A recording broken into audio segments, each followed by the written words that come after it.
Right, hello everybody. Welcome to the SIG meet, today's SIG meeting, or the SIG meeting of July. We circulated an agenda a few days ago, as I think most of you saw, which includes a review of the app Go Formative by Gladys and Andrea, and then Laura's going to talk a little bit about QR in the classroom. And then we've got some information or updates about the webinars that we're proposing, and that's been some discussions been circulating about that recently.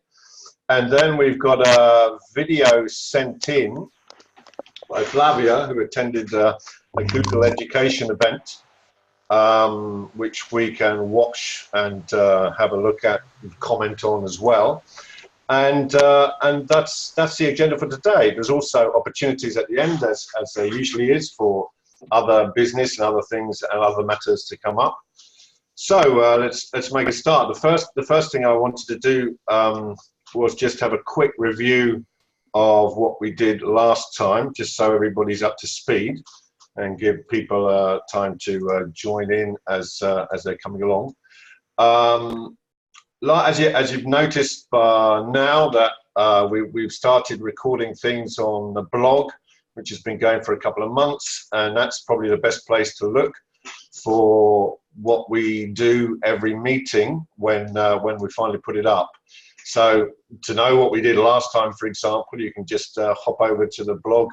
The link went out on the group, and there's a summary of the things we did. Last time, remember, we talked about, we had a very interesting session on Flipgrid, which was led by Gabriella, who's quite an avid practitioner, which meant that we're able to get an insider's view of the application as it's actually being used, which is very useful, rather than just a kind of summary from someone with a little less expertise. We also had a look at an activity that Shanina was doing with using Genially, which kind of picked up on a topic that we had discussed quite some length in the previous session. And we were going to hear from Laura about QR, but she had a problem with her mic. And so that, that bit of last month's meeting has been moved to today. So we're going to hear about that today. There was a brief discussion about the webinars as a new topic. And then a bunch of other stuff came up in the kind of end of meeting chat, which included a number of interesting things which you might want to talk about later on today, which have to do with forthcoming topics that we might want to cover in meetings in August and September and in October. So when you bring something up, beware, because later on you might be asked to explain it in a little bit more depth, which is great actually if you're an enthusiast about something and you use something in the classroom, like what happened with Flipgrid last time. It's very nice to hear about the work that you do from your own perspective, and particularly about the pros and cons when it comes to actual classroom use. That's very, very useful. All right. Right, well, perhaps we can start out with Andrea, yes? Are you ready, Andrea? We're going to need to have your mic. Yes, I'm ready. Okay, good.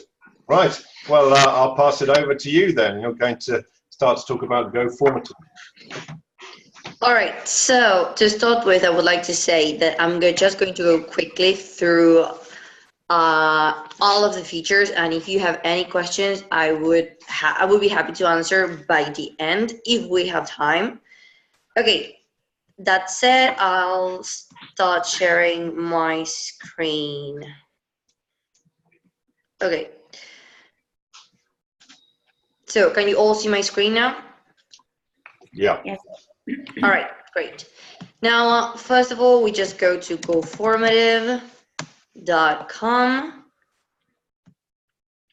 Here we can click on login and sign up.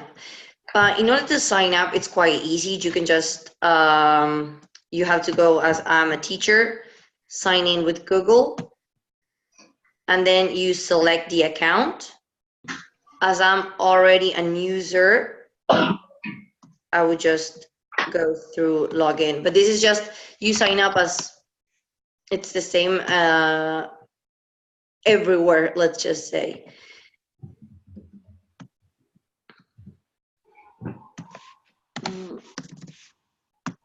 I would just go here.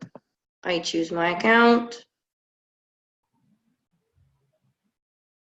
And I'm logged in. So right now you will see this simply because I was, of course, practicing, but when you sign up, this should be totally empty. I would just go to new formative. I will name my formative, for example, Apiva EdTech session. I can choose a color. I can even choose a header image if you want to. If you don't, it's okay. For example, I might choose this one. And there you have it. Okay, so after this, I will just go to assignment type, and here you can see that you have plenty of options. Benchmark, classwork, do now, exit, slip, or worksheet. I will just go with assignment. After this, I'm clicking on the plus button, and here are all the things you can do. The ones that have a star, it means that you have to pay for those, but nevertheless, you can use plenty of things without paying. So let me start with adding content. For example, if you want to embed something, I might want to go with, let me see. I can just go with some flashcards. I chose these ones from Quizlet. I can just go here to options and click embed. I copy these, or I can click here. I go back to the formative and I paste it. And you can soon see that you have this here. And you can put the study mode, you can put flashcards, or you can put learn, everything. So that will be one. You can also embed GIFs. For example, I chose this one. You will see in a minute. You just go back to embed. You can just add how many of these you want. And then you can actually see the Giphy. The guy. Now, that was the first. Now let's move on to image. This is quite simple. You just select an image. You can upload it from your computer or you can copy it from Google Drive. Now I will upload one from my computer. For example, this.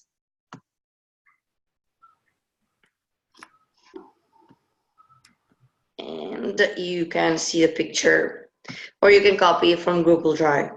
Now, let's move on to the third one, which is text block. This basically allows you to write a text.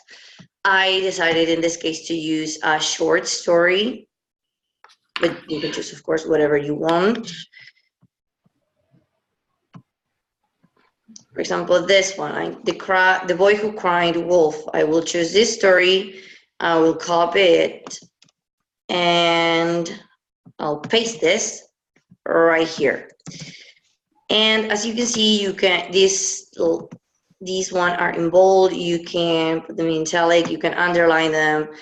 You can middle list, or maybe have something like this. You can even add links. Okay, so it's pretty complete, this. Now let's move on to another one, which is video, which allows you to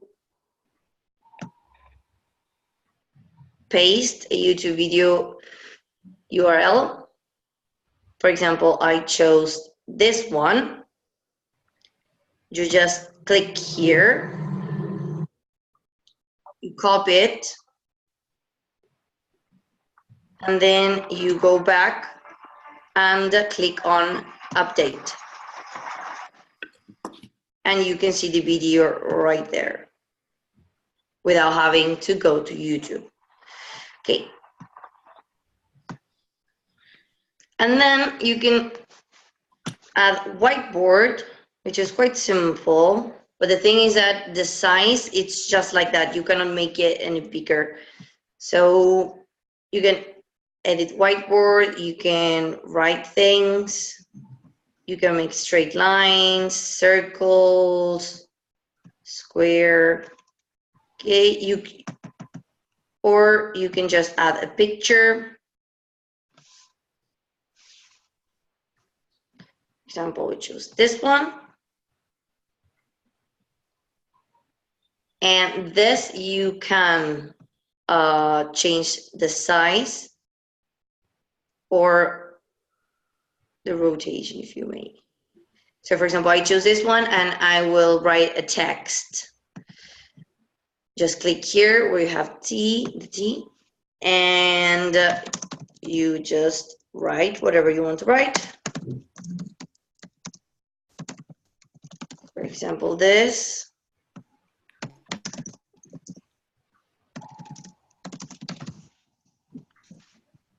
And once you have it, you can just click outside of the feature, and there you have it. Now I would like to move on to the questions. This is so easy. You can write essay. Here, for example, if you change your mind, you can just click here and choose one of the others. I will show you the rest in a minute.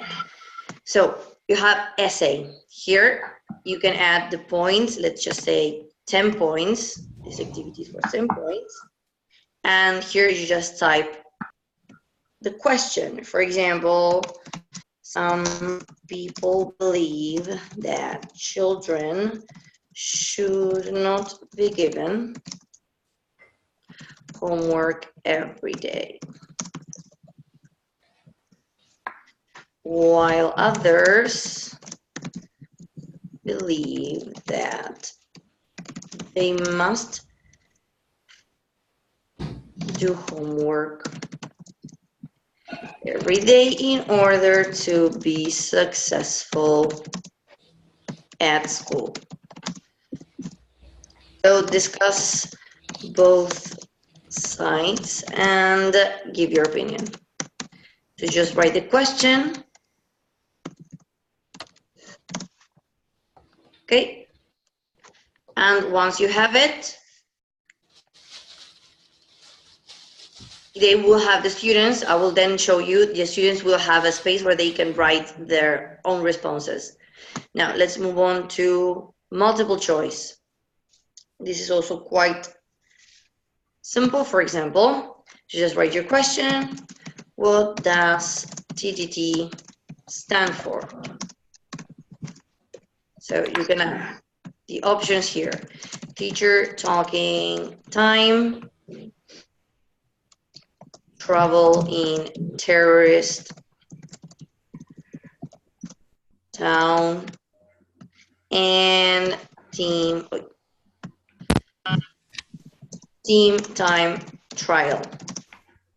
And then you select which the correct answer is.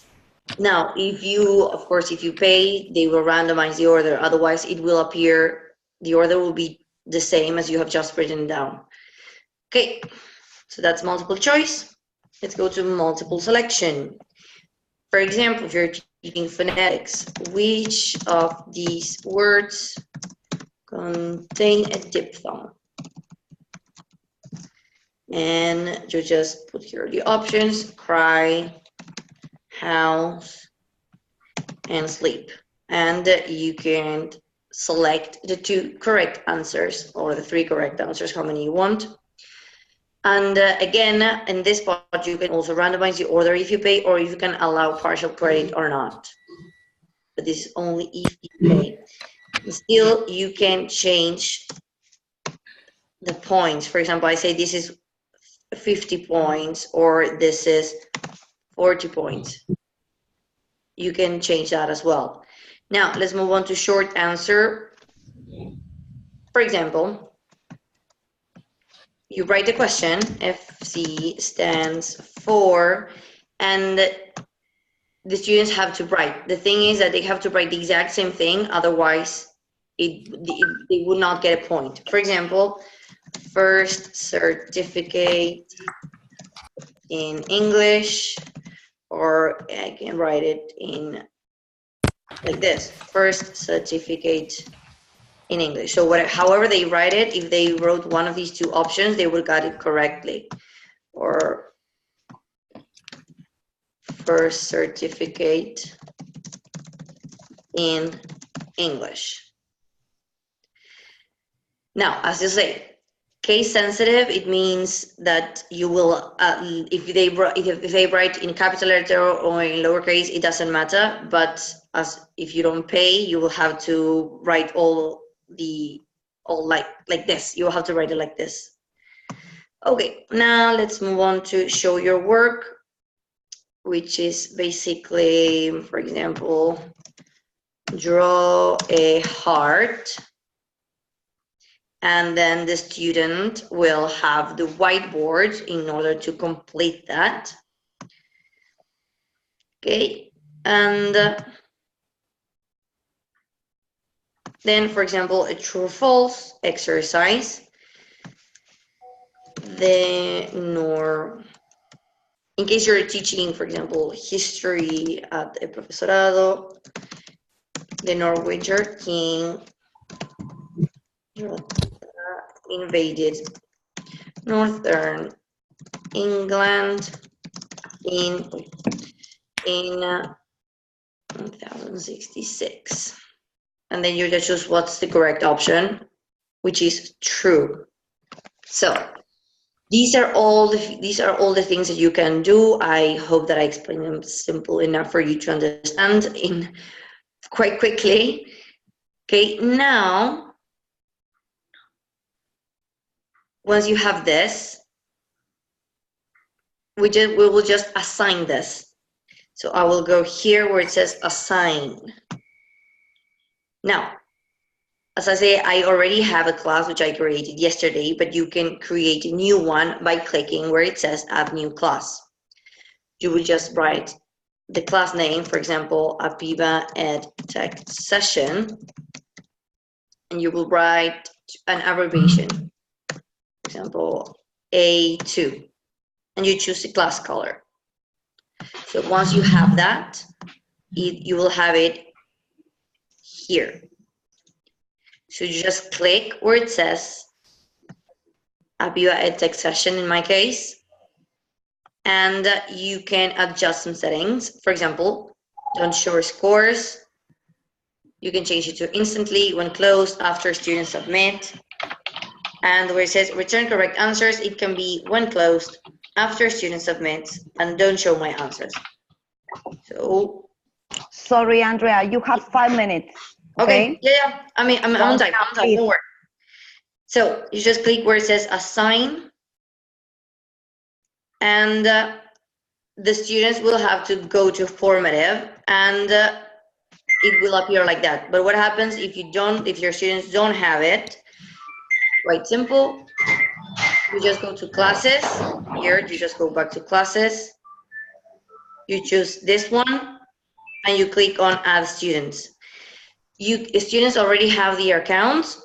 They will have to enter this class code. If they don't, you can create their accounts, which is quite easily. For example, Lorena Diaz 333, and you can just change a password. Put a password, and you create the student. Now, if you go as a student mode,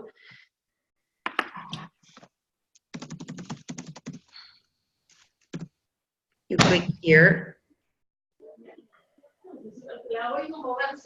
You will write as you will log in. You will enter your student name, your username, Lorena Diaz 333 and the password. And the student will have this, a PIBA EdTech session, and you click on, and they click on open. Now I will go briefly to how you can see this. Hi, Andrea. We're running a bit short on time now. Perhaps you can wrap it up a bit. And also, I think there's a couple of questions that people might like to ask. Okay, no problem. And I might click this. So for example, the student can do, I will just go with this. The student can write here whatever they want. And I can check by going to the formative and clicking where it says view responses, and then I will finish. See? So she's writing and I get an instant update on whatever she's doing, whatever she's choosing, whatever she's writing. And yes.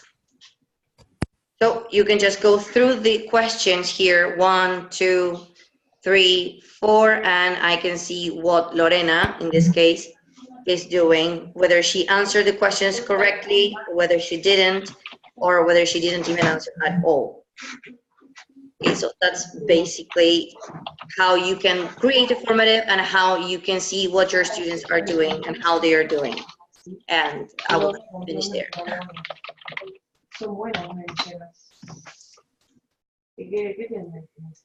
Great, thanks a lot. Well, that was very interesting. I've got one question for you, which I'm curious about. Is this something that you actually use, or is this something that you learnt how to use for this? It's something that I've been planning on using, but it hasn't been approved by my school yet. But so it's like in the middle. I'm trying to use it, but I'm expecting, of course, approval. So you've kind of done a bit of a crash course in how to use it. Right. Okay, and you learned quite a lot very quickly. Yes, it was. I think it's very simple to use once you learn how to use it. It's at first it's kind of difficult, but then when you start to use it, it's very, very simple. And one of the things that I like is the fact that you can check the students' work, and then by using a tracker, you can check whether or not they are doing something, or how well they are doing, or if they need more help. Right. Excellent. Okay, well, thanks a lot. Go ahead. One question. I saw that it said a 30-day trial, but a free 30-day trial. Is it free or not? Because this happened to me with Kahoot. I started using, and all of a sudden, if I want to use it after... It's free, but up to a point. All of the things that all of the tools and all of the features that I have shown you is totally free. But the thing is that if you want all of the things that I mentioned, or the things that are in Start, you will have to pay. I mean, you can get the free trial, but it will only be for a month. Then you will have to pay. But I mean, all of the things that are for free are amazing. Right. I mean, it's very, very complete. Even though you don't have to pay, it's very, very complete. And you can use it forever. Yes. Right. Yes. Okay. Yes. Good. Right. Well, let's now we have Gladys Pyer, who's going to tell us a little bit about. Can you hear me, Gladys? Can you hear us? Can you hear me? Yes, great. Who's going to tell us a little bit about GoFormative versus live worksheets, all right, which I'm not familiar with at all. So over to you, Gladys. Okay, so I'd like the last question Ray has just asked, which is if I'm familiar with this. I also took a kind of crash course when you suggested GoFormative, and I created this quiz I'm showing you here, who's Benjamin Zephaniah, because that's something I was working. And as you can see, I successfully embedded a video and just explored the different kinds of questions. Now I wanted to try it with students, and I found it here that you could just give them this code so that they could join. I didn't want them to have to create accounts or create classes, because this was not something I was planning to use regularly with them. My problem was, now when I click on view responses, I can see something like this. But as you can see, though the students are asked to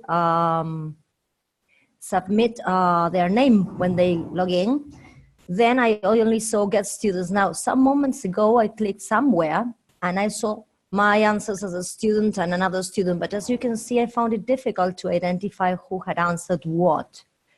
I've seen Andrea has managed to do it within a class. And the other thing I found a bit off-putting was the question that I had to create all material from scratch. So I thought that if what we were looking for were tools for assignments that students would carry out on their own and that we could check automatically and track performance, maybe live worksheets could be an alternative. I'm not that familiar with live worksheets, but I've tried it for some months with classes, and I'd like to share my experience with you. So let's go to that. Am I going too fast? No. Okay. So we start with live worksheets as to give you an idea of what it offers, and maybe if we find it interesting, we can then look into it at another time. Oh, I was planning to track my time and I forgot to turn on the timer. Sorry. Don't worry, So we'll keep an eye on it. It's okay. Time. So here we go. This is live worksheets. It's their home. Sorry, that didn't come quite clearly, Ray. Can you hear me? Yes, we can all listen to you. Yeah. Are you following? Yes. Yeah. I've stopped hearing you. No? Sorry. Okay.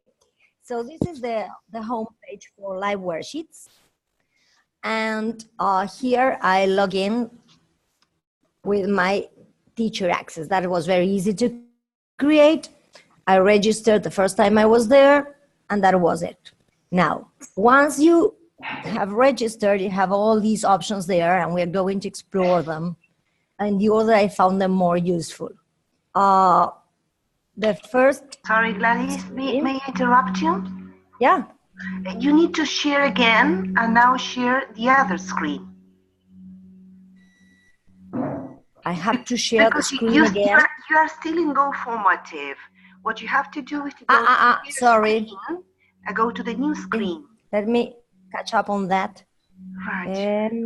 I have to go back to the Zoom. You have a bar with the controls. Yeah. So No, I don't want to get out of this meeting. Yeah, no, what I cannot find now, hold on, is the Zoom screen. There's a bar, right? Here, go, start Zoom. Shall I go back to that? No, you need something, you need. Yeah. Shall I guide you? Okay, you have a green, oh, right, there it is. Great. Here. Oh dear. Ponen en pausa más. I cannot find. We can see live worksheets now, Gladys. You are at the right. No, but that's my Google Chrome. I want to take you to my PowerPoint session, and I cannot change the screen. I don't know how to. Sorry. I'll tell you again, yes? My name is Lydia, Gladys, so I will be telling you. So what you have to do is to find your presentation first, yes? You click on it. Presentation. You go to the presentation, click on it, and then Zoom will see whether you move. Yeah. Yes. Nueva función. Yeah, you have to share it again, that screen that you want. That's it. You choose the screen, right? Mm-hmm.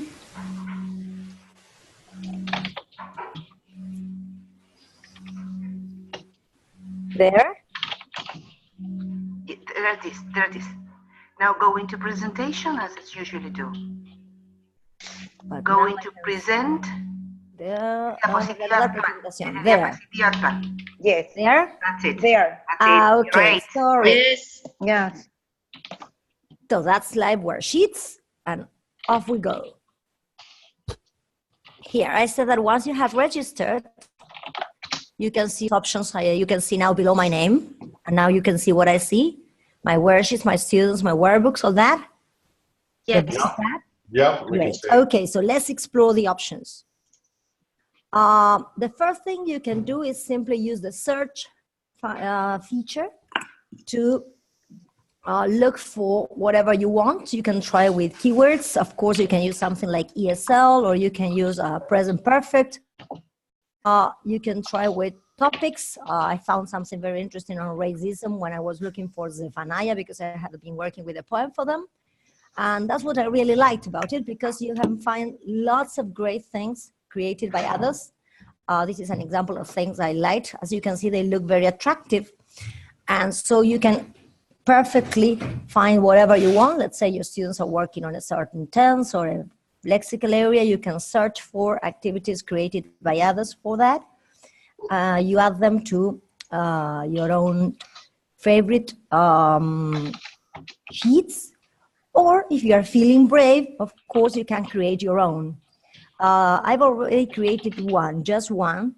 But what I loved about it was that this activity, you can see here, it's fill in the blanks with options. Just took me 5 minutes. I already had it as a worksheet, a printable worksheet in my Word. I had created it using Word. I saved it as a PDF, uploaded it to live worksheets, and all it took was to drag some boxes where I wanted the answers to appear and type the answers, and then it became an interactive worksheet. But that's something you can do later, because you can start by using what your students, what others have created. If you find what you like, this is the way in which you can assign it to different students. You share the link to the page, and you can tell them to click on finish, and when they get the message, email answers to teachers. You could give them your email, but I love the fact that the account gives you a code, which means you don't have to share an email account with your students. They just press the code and you will get the answers that they've submitted. When your students, I can't see my headline, have submitted their work, 3 things happen. 1, you get an email which shows you their results. Can you see the example? So you get 1 email a day with all the answers that had been submitted from your different classes. The second thing is that you can go to live worksheets, check my mailbox, and for 30 days you will have all their answers there with the marks that the system has created automatically. And then you can also check notifications where you see one by one what each student has been doing. So this is what happens when you assign them any sheet. Now, if you decide you want to use the tool more regularly with classes, you can also create workbooks. The workbooks are called cuadernos if they are using the option in Spanish. You compile activities for each class. I've created one for this group, so you can try it later. That's the first SIG you can see. The other ones just have the name coaching 1, 2, but for this one I chose a cover. As you can see, within each notebook you have a number of options. The upload cover allowed me to create this image. You can do something interactive. You have a number of options here. I think that some are particularly interesting. Options allows you to decide if you want to consider capitalization or punctuation in the answers or not for the marking. Then in allow exercise repetition, you can choose if the students can try the exercise just 1 or up to 20 times. You choose the number for each exercise you assign. If they are shown the right answers after submitting or not. And of course, well, you can assign the workbook to different students, or you can edit content. Now, you use search, you find something you like, and then you just click on add to my workbooks, which is the first option here. As you can see, you can also download the file as a PDF if you wanted to use it somewhere else as a printable. This is something that someone else had designed. Then when you click on add to my workbooks, you get this sheet. This tab I've opened here at the bottom. It says add this worksheet to my workbooks. You choose which workbooks you want to add it to. And that's it. Once it is in your workbook, you can move pages, you're organizing things, you can assign something as workbook, as homework, sorry, or work with the different options I had mentioned before. If you're working with workbooks, then the instructions for students are much easier. The first time they do it, you ask them to register as students with the same code. You ask them to join a group. They can choose to enter their email, but they don't have to. So this is convenient because they get notifications. But if you're working with students under 13, for example, they may use the workbook without entering any email. And once you accept the students, they get access to the workbook. So you can simply tell them complete pages 5, 6, 7, whatever next for next time. And that's all they have to do. They go back, they click on my workbooks, and they find it. This is the workbook I've created for the EdTech Sig class. The first one is the activity I had created. The others are just options I've I've selected, sorry, because I thought they could give you an idea of what the potential of the tool is. As you can see, there's one that has embedded a video and you have to fill in the blank. There is a matching exercise, a drag and drop, true or false, reading comprehension, matching, fill in the blanks. So one interesting thing is that once you have added something to your workbook, you can click on edit and see how it was done. And that gives you an idea of how you can turn any of your files into an interactive sheet. And that's basically the overview of live worksheets. I guess I've flown through it really fast, but I wanted to show you the potential and see how, if you want, we can look into it at some moment later. Hope it's been clear. Right. Great, Gladys. Very nice overview, very concise. One thing I wanted to say to the presenters, for these things, which is really important for the blog, is that if you can send me your presentations and links to URLs or any images or anything like that, because it's really nice to be able to put images in the text. It just makes it more appealing. Okay. I sent you the PowerPoint. And that goes for agendas, it goes for any material that's produced in this session. I mean, yes, I know it's all on the video, and the video goes up to YouTube and it's a private link and everything, but getting images of the video is very, it looks very poor. But if you can send me the original stuff, it's really useful. Okay. Okay. Any questions for Gladys? It was very clear. I've got my general set of questions here, but well, I won't say anything until anybody else wants to ask. Does anyone want to ask anything? I've got a couple. Okay, well, all right. And first of all, Gladys, you mentioned there, which I thought was very useful, is that you can import material from other apps, and then you can download printables and export it, which I think is very important. Yep, that's true.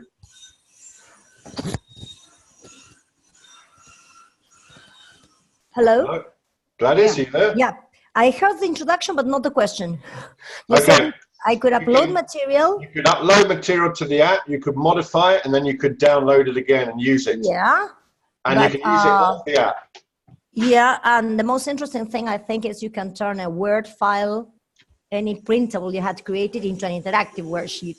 Right, I think that's really cool, because obviously we have, as teachers, we have materials that we've already generated. And That's right. it's useful to be able to not have to start from scratch when you use a tool like this, or that's a nice feature. All right. The other thing is, of course, is it free? Because we're all cheap. Yeah, of course. I wouldn't be trying it at school otherwise. So it's free, and you don't have to pay for it at all. I haven't paid for anything. I've been using it for 3 months now, and as far as I can see, it's absolutely free. Wow. Okay. Well, that's cool as well. Okay. Thanks. Something I didn't mention is that you can also choose to follow users. So if you find a teacher who's creating material you like, you can sort of subscribe to them, and you get access to all the material they are creating. But there's endless options. I don't know. I was really kind of overwhelmed by the potential of the bank they have. Right, and you think it's pretty simple to use, is that right? Pretty simple to learn how to use. Well, yeah, I haven't had the chance to go click by click, but I've learned to use it just in a couple of, I think it's easy to use, very. And especially if you start by using other people's, by using other people's worksheets, takes 10 minutes to learn to use it. That's it. And if you want to start creating your own worksheets, well, then that depends. But the one I created was very easy. It was to fill in the blanks. Then I have to try others. But basically, they look pretty much the same. You have to learn the commands in each case. Right, great. All right, well, thanks a lot. Very interesting. Anything else for Gladys before we move on to Laura? Yes.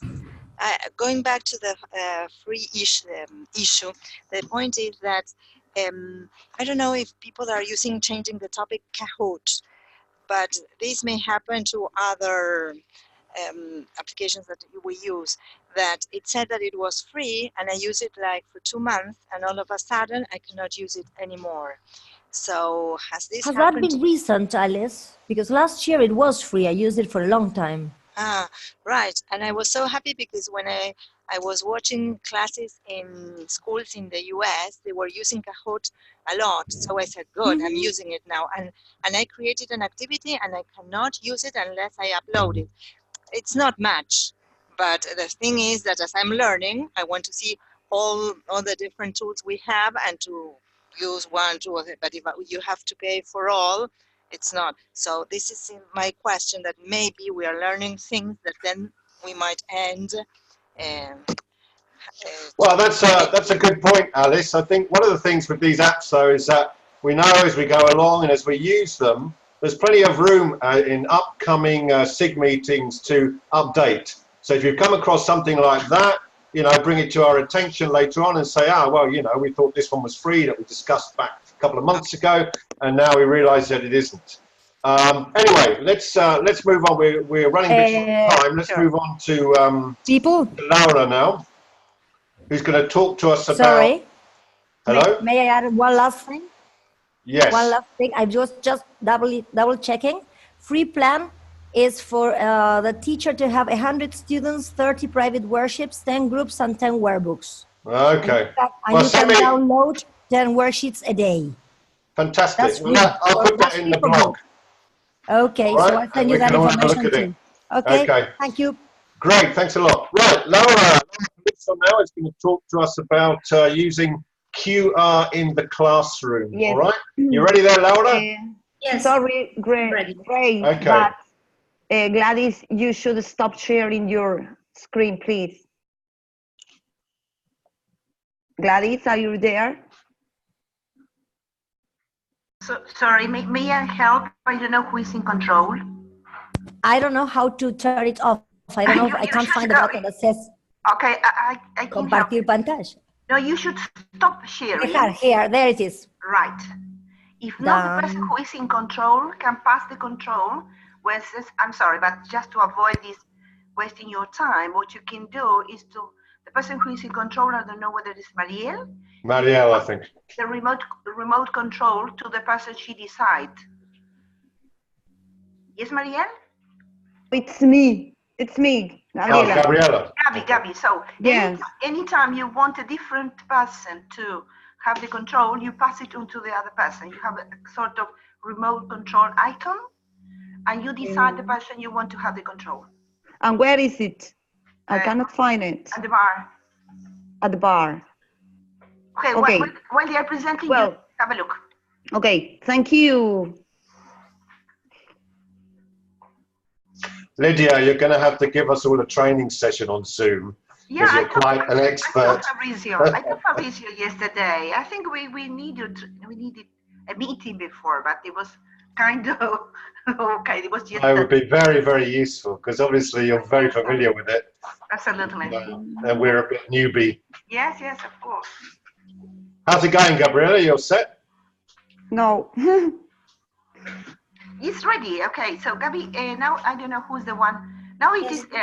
I can share the screen. Yeah, you can share your screen. You can. Then we're going. Promise to learn and practice later. Come on, Laura. Are you ready, Laura? Is that over to you now? Okay, Laura, so you should go into one green icon that says share screen. Good morning, everyone. Can you hear me? Yes. I can hear now, you. yes. Okay. Well, what I want to share is a couple of activities I had prepared with students using QR codes. Let's see. Can you see the screen?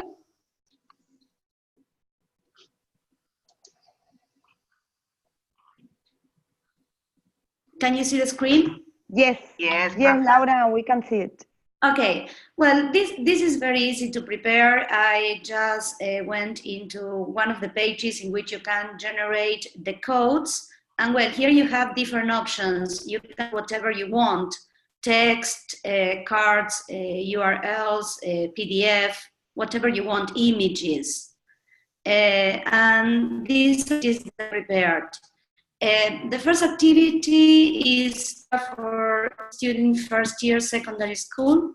We have been working with vertebrate animals, and what I did as a final activity was to make my students join in a small group, 4 or 5 students each, and each of the groups identified with a color, and they got a card like the one that you can see on the screen.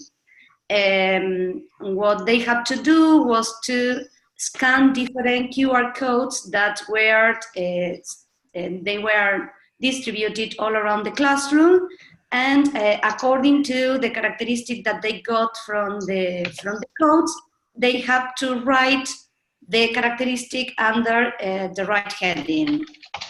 And you can see some example cards. The cards are identified with colors, and they had to scan the colors accordingly to the one that they had got in their groups.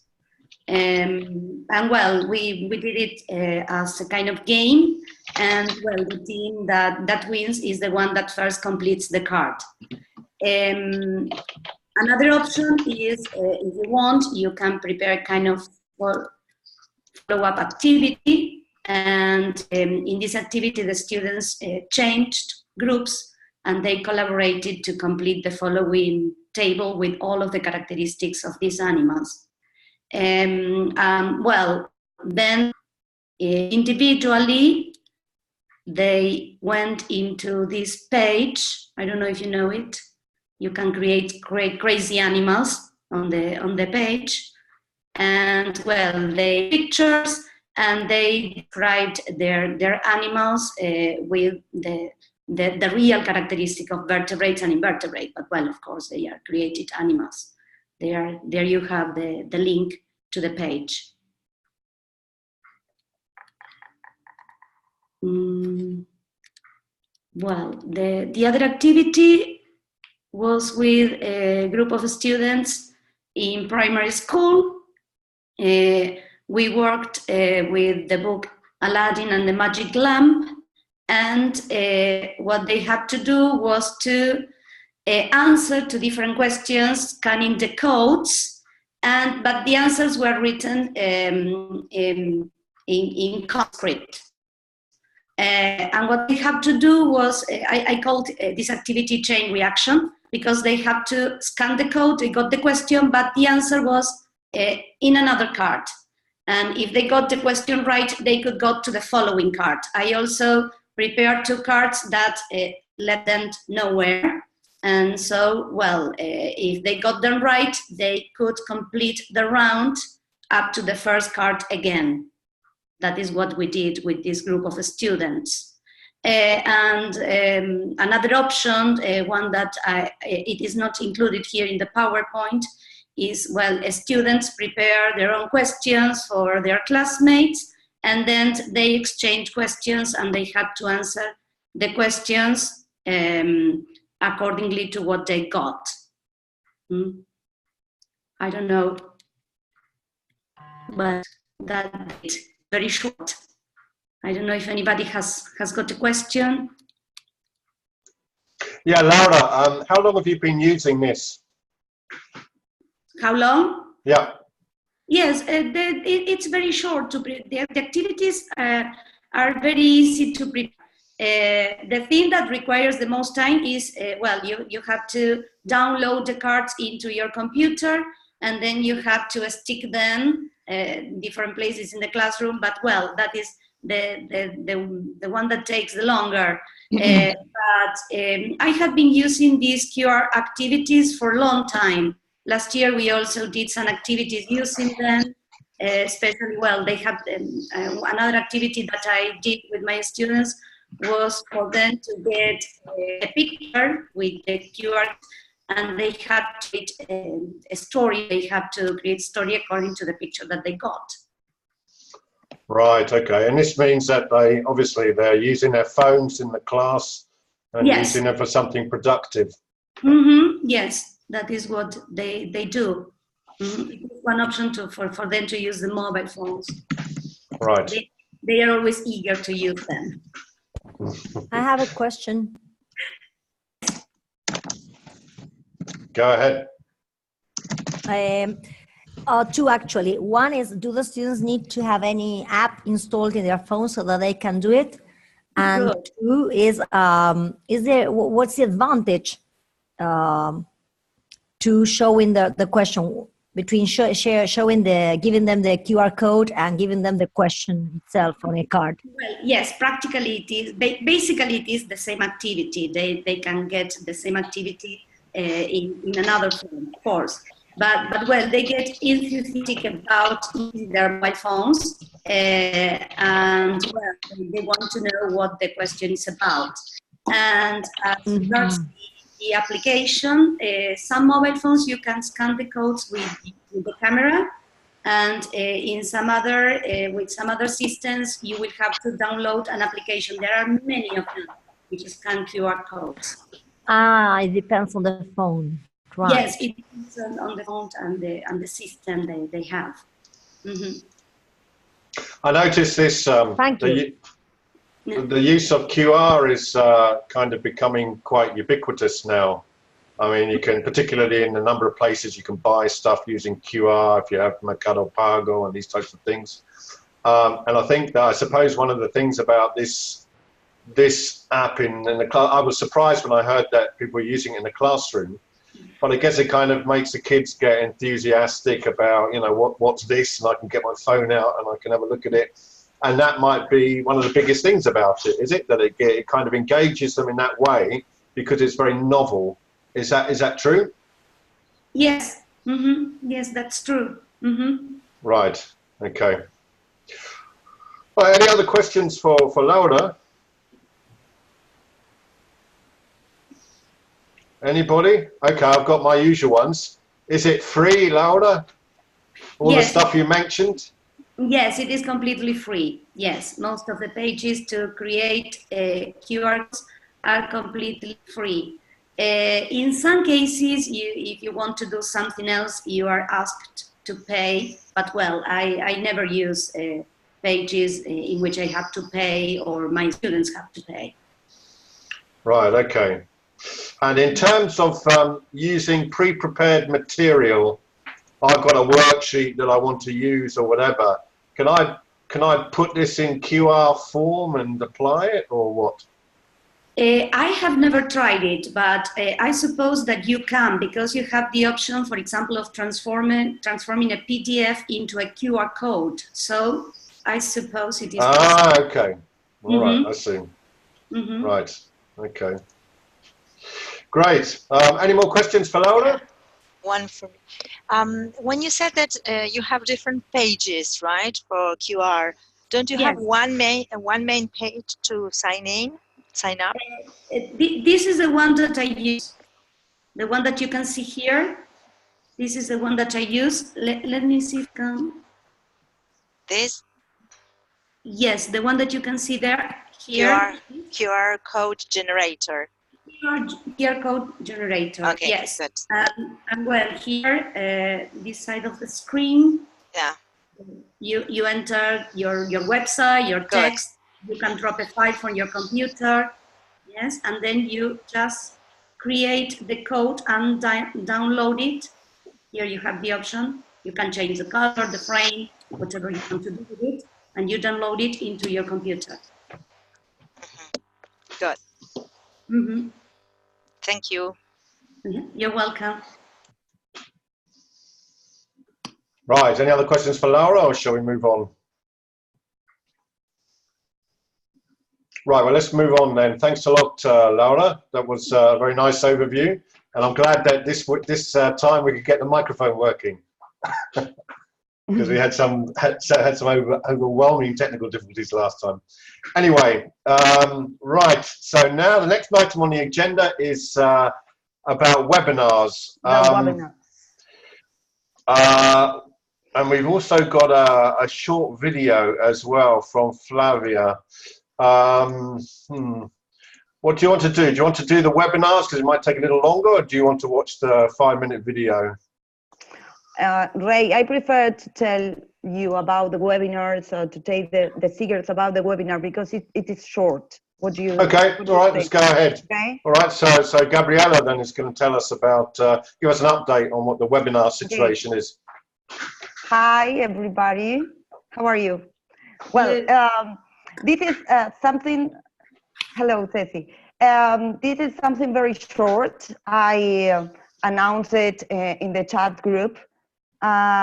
So those who, APIVA, the EdTech Sig, allow us to organize some webinars.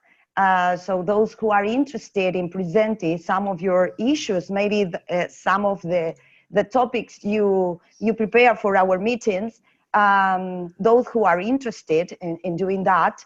So please, we need the topic of your webinar, if you are willing to do it.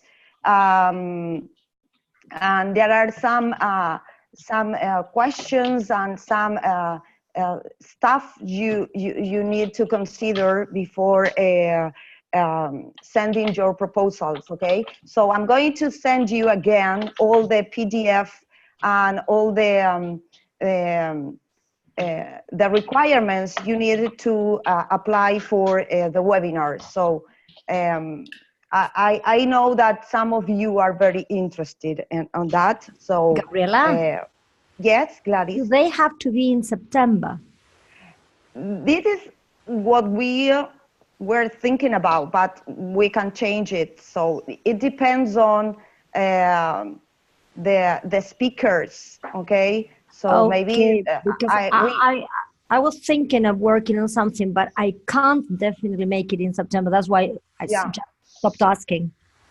Yes, but so that's why I tell you that it will depend on the speakers, because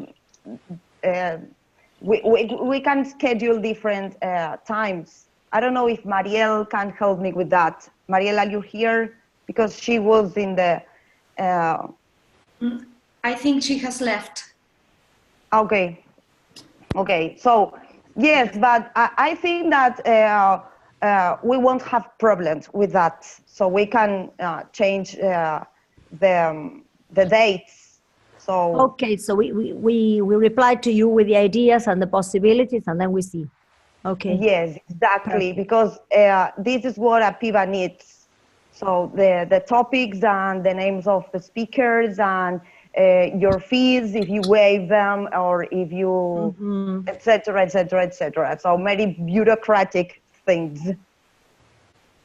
And they would last about an hour? Yes, I think so. So those details, we don't know yet. But the first thing we did is those who are willing to do it, the topic, the fees, if you, which platform are you going to use, and then the other details, the coordination team will deal with them.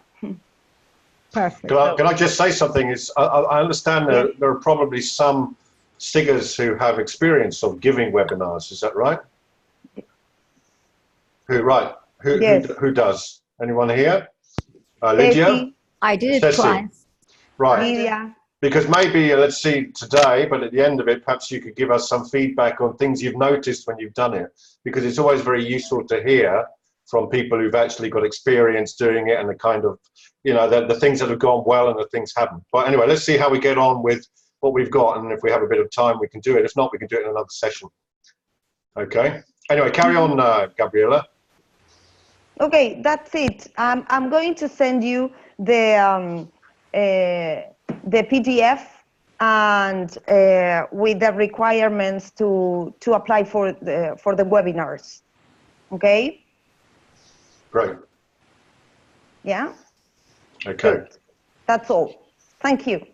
Right. Thanks a lot. Okay. So now we've got a video item that was sent in, which struck me as rather interesting in terms of what we can do, because we're all sitting here live, but we can also pre-record and send material in as well. So, which means we can actually sort of attend the meeting or present something without being here, which is, yeah, I hadn't actually thought about that, but it's pretty obvious, isn't it, really? We don't actually, when someone's giving a presentation, they don't actually need to be present if it's impossible for them to be present. So they can prepare something in advance. And we have a sample of that today from Flavia Zerotti, who went off to something called a Google Education event. And what I'm going to do is I'm going to play this video and I'm going to share my screen.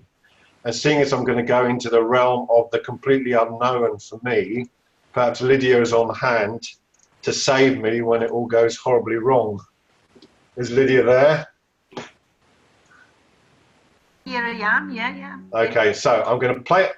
Okay, so I'm going to, first of all, I'm going to share my screen. Sorry. You need to go into sharing. Yes, again, and share audio. Okay, so. Have that green icon. Yeah, I see. Window on the left. And I want to, can I share my screen? Because I'm going to play a video on my screen. Also audio, because we won't be able to listen to. Ah, okay. Now, where's audio? The top, the bottom left. Bottom left. Share computer sound. Is that the one? No, it says share audio. No, I can't see an option for that. I've got share computer sound and optimize for full screen video clip. When it opens and you check the source you want to share, yeah. Yes, it will open with all the possibilities you have. At the bottom, really the very bottom, where it says share screen, yeah. It's the same, share sound. Okay, right. I'm sorry. No, yes, Ray, it was that you mentioned. Okay. Right. So I'm sharing computer sound. Okay. Right. So can everybody see this screen that says Crece con Google? Can you see this? No. Sorry to say that again. You have to go into share screen. Yes. Right. Get all the options you have. Right. Okay. Now. Good. Ah. Okay. I see. Have you shared the sound? Right. Now I'm looking for the sound. It is a very tiny box on the left. On the left. And then? At the bottom. And then share. Okay. So.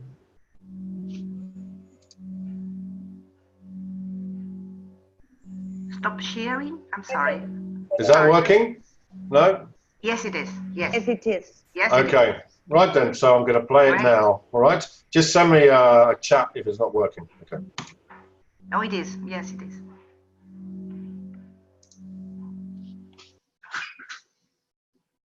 Last week, I attended the Crece con Google event at Centro de Convenciones Buenos Aires, and this is what I learned. Yes. When I enrolled, I thought it would be just an event for teachers, but when I arrived, I found out that there were 3 talks going on, one for teachers, one for women, and one for entrepreneurs. The organization was pretty cool. When you arrived, you could check in really quickly, and then you had spots in which you could take pictures with Google prompts and some drinks and some snacks, and you could even have an app downloaded on your phone and you got a prize on doing that. They also gave you these cute bags with pens and this notebook. Now, as regards the talks themselves, they were not that deep. It started with Magdalena Prat-Gate, who is the industry CEO at Google, talking about different trends we Argentinians search on Google. For instance, do we look up more information about the weather or the dollar? Or is Boca or River more famous on Google? Well, at the end of the video, I will tell you. And after that, the women in charge of education started talking. Of course, first of all, she quoted some words of the American Secretary of Education, the one who said, we currently prepare students for jobs that don't exist yet, using technologies that haven't been yet invented in order to solve problems we don't even know are problems. And then she went on to talk about Sundar Pichai, Google CEO, who says that creativity is a key element in education and that schools should encourage students to make mistakes because that is how we learn. This is how we learn. Here, and here, and here. From each other. From experience.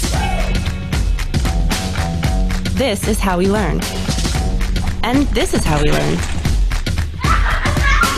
By listening. By reaching out. Because the more we see, it's so tall. The more we understand. The more paths we explore, the further we'll go. The classroom isn't just a room with 4 walls. It's anywhere, anytime, and it's big enough for all of us. When you give students access to the whole world, you give them the power to affect it.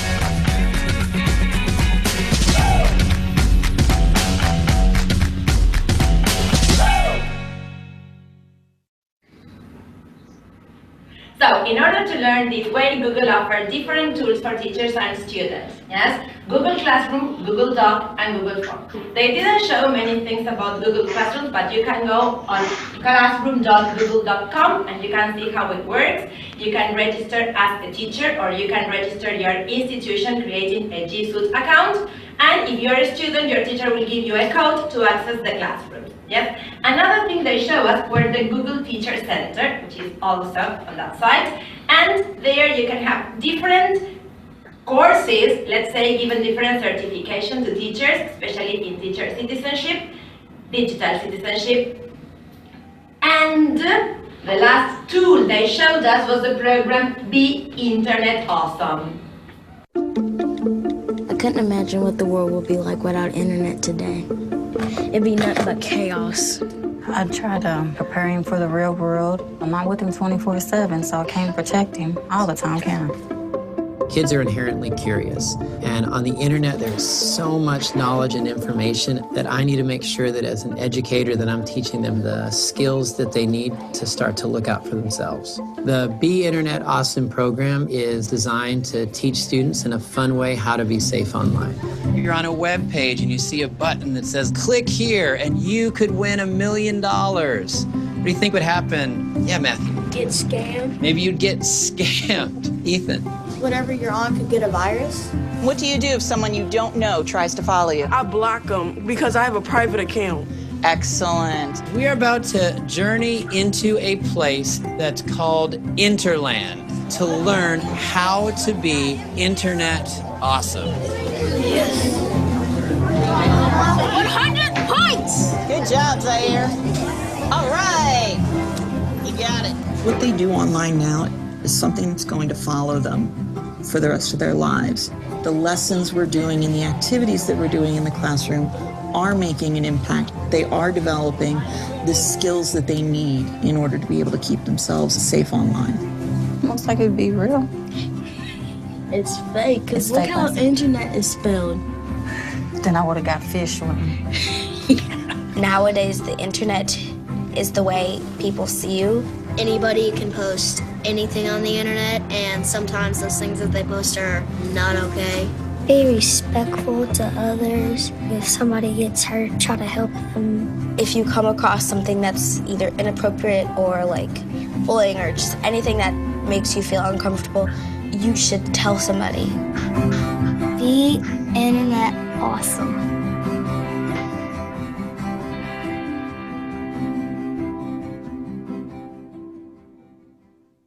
This page you have different games for children about internet security, and you also have training for teachers and applications for the family. So you see, it's a question of Googling what is best for your situation. As you can see, the talk was not very enlightening, but it offered different tools that we could use in the classroom. And if you're still wondering, people in Argentina search dollar and boca more than the weather and river. Thank you.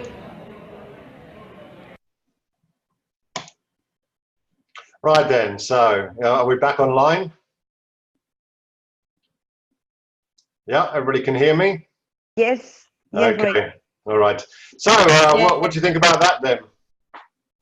Any responses? Did anyone else go to that event? No. No. Right, are you glad you didn't? I thought there was, my impression is that it's very, I don't know, maybe it's because I'm an old teacher, but my impression is that it's a bit vacuous. I don't know what you think. I believe that I'm not talking about Flavia's video. I think I'm very, very pleased that she sent it in. Yeah, and she did a very good job because she showed us what it was like. But I mean, to me, what they're presenting is a bit empty. Yes. Yeah, we need to keep a balance, right? Yeah. Like, that's all about life. Right. Balance. And it's heavily based on marketing and Google, what Google offer, in this very kind of generic, unfocused, nice, pleasant, sort of googly way. But in terms of actual, practical, in terms of some of the things that we deal with as teachers and the challenges we have to meet, I don't think there's much there that's addressed. Yeah, perhaps there's very little content, evidently, no? There was not much. No, sorry, right. my dog. There didn't seem to be much content, not for us at least, and we are quite advanced in a way, or we have been using technologies for quite a while, so it's like it's not surprising. Sorry, right. my dog.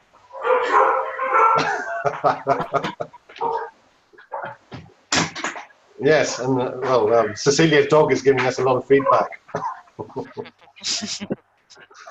Okay. Well, I mean, I what these sessions were like because I thought, well, when I heard about this one, I thought maybe I should go. Maybe I'd be missing out on something. It might be interesting or whatever. But I've heard as well, it's all kind of like a big marketing campaign for Google and all that. And this kind of seems to confirm that. And I think Flavia's perception of that was that as well. Was that it was not very deep, as she said. I think what they are doing is they're working the promotion of the product. They are working from the company point of view, and we as educators we need something more. That's the feeling we have. But this is, typical of companies.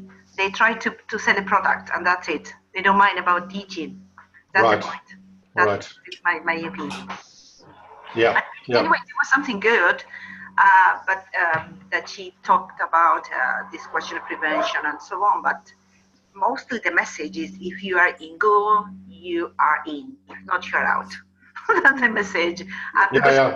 Thinking while I was seeing this, what happens with those children who do not have access to the message? Absolutely. Yeah, that's right. The feeling I have is that. Yeah. It sounded like a commercial presentation to me. Absolutely, it is. Yeah. It is. And the thing is, the thing that strikes me about these things, it's similar when publishers do it as well, is that it's sold as an educational workshop. And that's where the deception is, I think, because I'm not resistant to publicity from different things that I might like. That's absolutely fine. But I object when people say, well, no, that we want your time because this is going to benefit you as a professional because it's about professional development. And then it's not, it's marketing.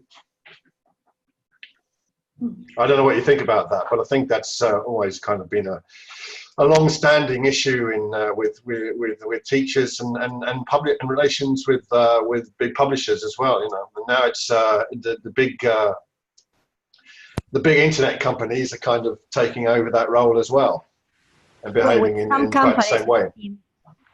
With some companies such as Google or Microsoft, I think it's a question of an equation between teaching and marketing. They think it's a question of selling ideas to you in knowledge, skills, whatever.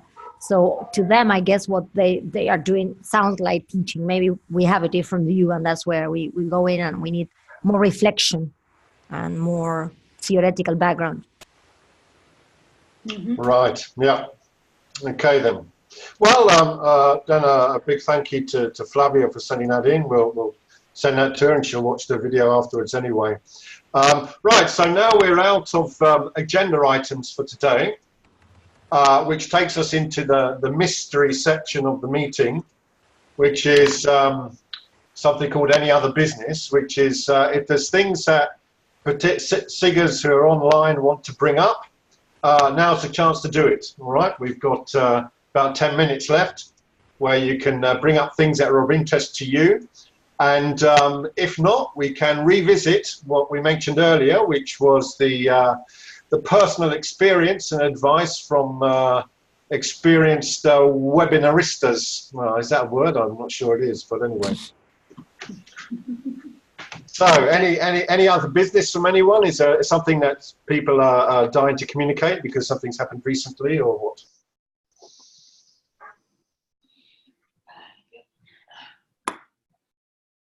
Okay, I think we'll go for the... Yeah, it looks like we should perhaps go straight to the webinaristas. All right. So I understand, Cecilia, you've got quite a bit of experience with this, yeah? Okay, I'll share what I know, and you can make comments, see whether you agree or not. But my feeling when I teach technology is that because the audience has, within the audience, you have people with different skill sets, you know.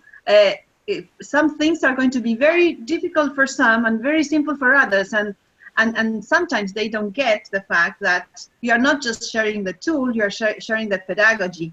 And even those who already know the tool and say, no, I know this tool, it was not very good, I knew some of the tools, even those don't understand that perhaps they underexploit the tools. And they have to understand that the value is in helping teachers exploit them as much as they can in different pedagogical settings with different pedagogies. So in general, I have very good reviews, but sometimes I get people who say, well, I got a bit bored sometimes because I knew the tool.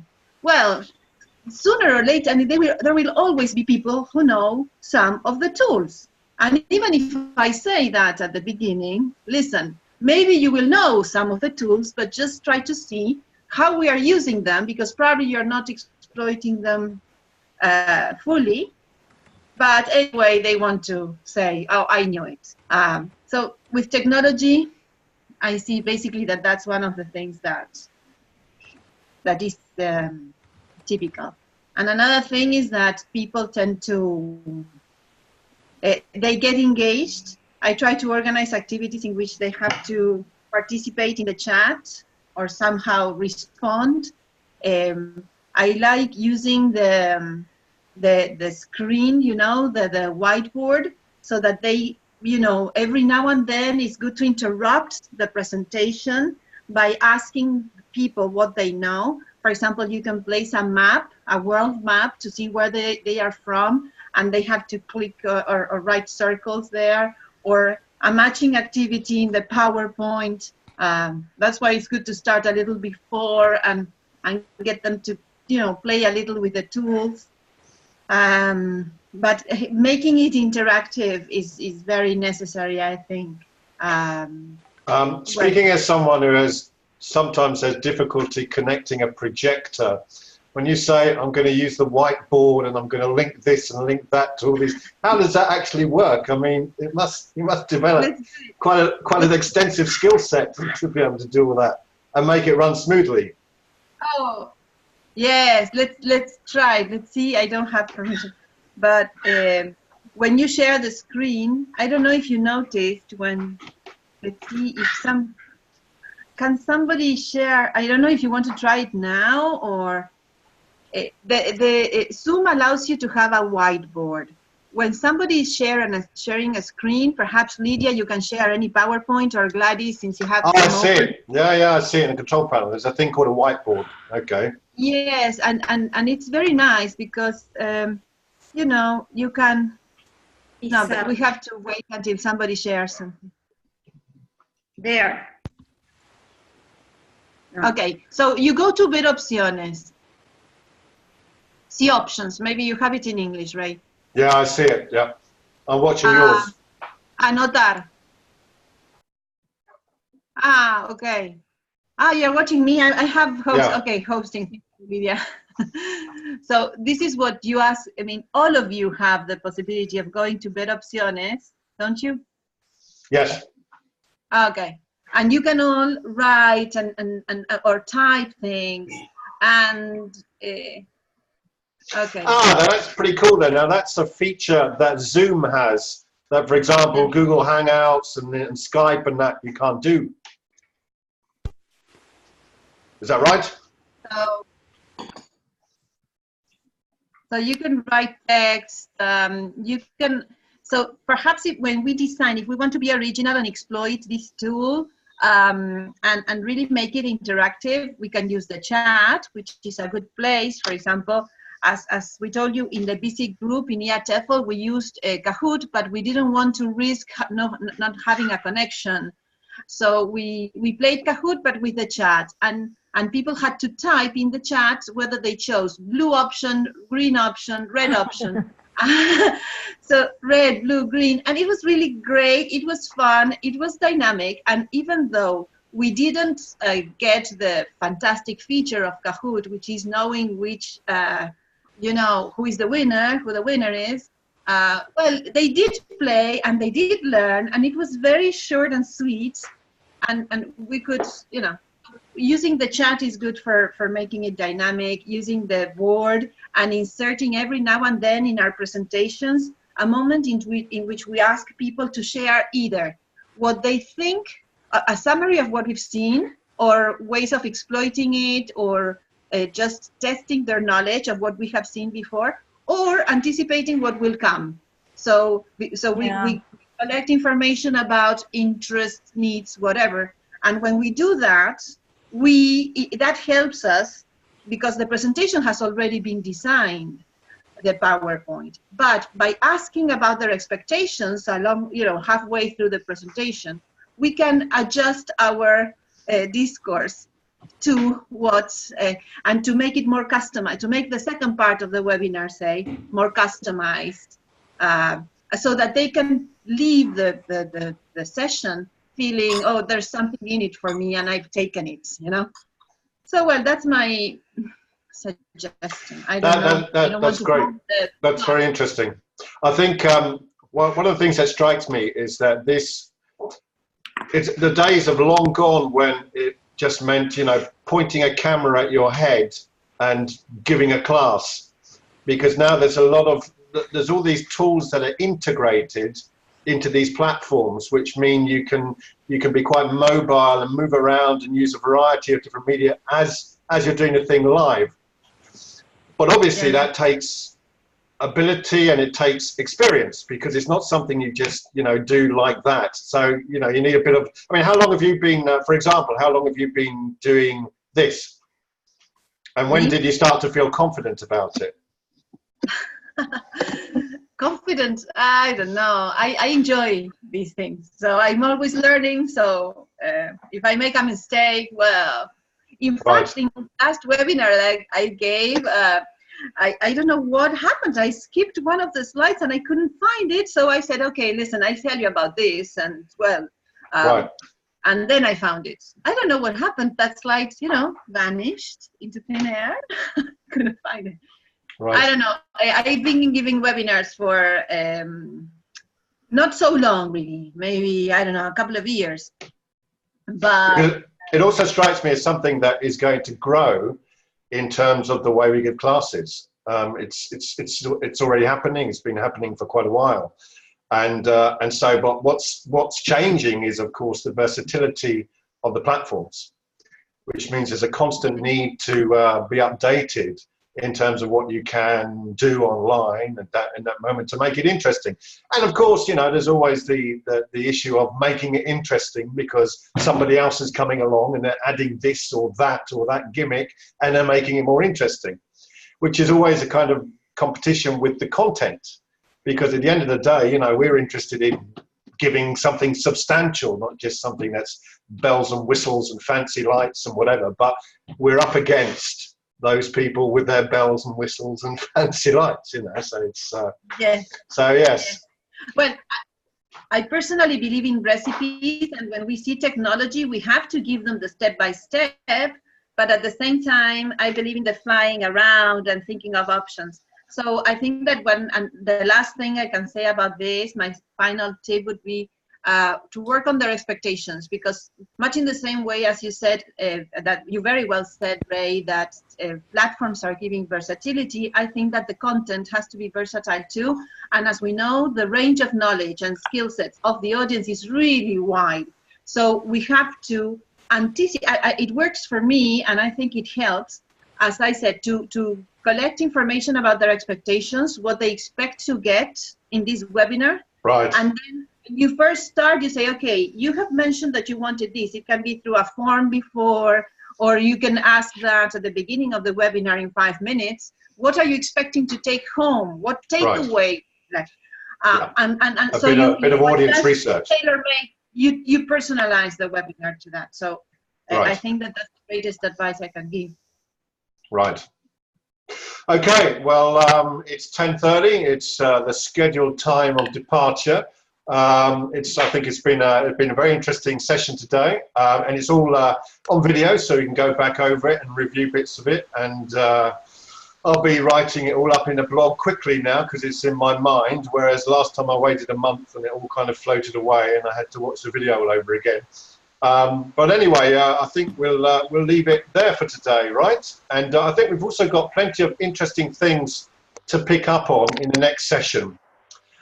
I know there's a schedule for topics that we're supposed to do, we all voted on, but I think it wouldn't surprise me if some of the voting at the beginning of the year on topics was a bit like people voting for Brexit in Britain, which was, we're not really sure what the outcome is going to be, but we're going to pick this because it looks nice. And I think as we go along, we may see, well, you know, there are other things that are very interesting that we'd like to explore. All right? So anyway, I guess that's it for today. And thanks to everybody who contributed. It's been super interesting. All right? Yes. Okay, I'm going to sign off now. All right? So goodbye to everybody, and thanks again. Bye-bye. Bye-bye. Bye. Bye-bye. Bye. Bye.